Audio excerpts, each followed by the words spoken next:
जय श्री कृष्णा। सनातनी बंधुओं, आपसे विनम्र प्रार्थना है कि एक हिंदी चलचित्र आया है छावा, उसे स्वयं भी देखें और अपने बच्चों को भी दिखाएं, अपने सगे संबंधियों को भी दिखाएं और अपने इतिहास से साक्षात्कार करें।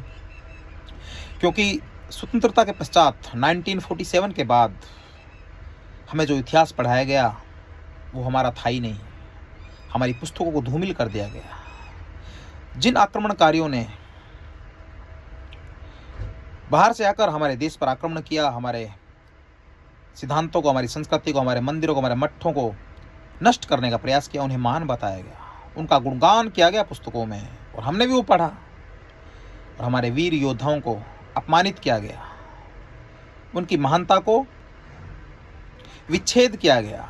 जैसे छत्रपति शिवाजी महाराज, महाराणा प्रताप, गुरु गोविंद सिंह जी, गुरु तेग बहादुर जी, हमारे साहबजादों को पुस्तकों में हमें बताया ही नहीं गया, और बताया गया तो वो सूक्ष्म मात्रा में, अल्प मात्रा में। उन आक्रमणकारियों को महान बताया गया। इसलिए आपसे प्रार्थना करते हैं कि छावा अवश्य देखें, अपने इतिहास को स्मरण करें, याद करें। औरंगजेब, हम बड़े दुर्भाग्यशाली हैं। जिस आक्रमणकारी औरंगजेब ने हमारे गुरु तेग बहादुर जी का शीश अलग किया, उसी शीशगंज गुरुद्वारे से लगभग 8 किलोमीटर की दूरी पर उसके नाम पर एक मार्ग था।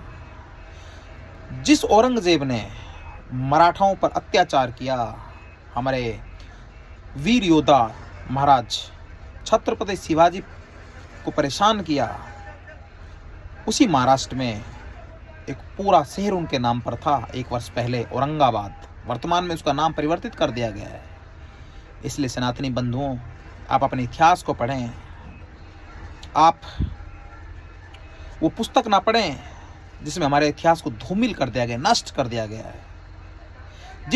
जिन आक्रमणकारियों ने हमारे विश्वविद्यालयों को नष्ट किया, उनमें अनेक पुस्तकें जला दी, उन्हीं को महान बताया गया और हमने भी पढ़ा। और आपसे प्रार्थना है कि आप पुनः अपने इतिहास को पढ़ें, अपनी संस्कृति को देखें।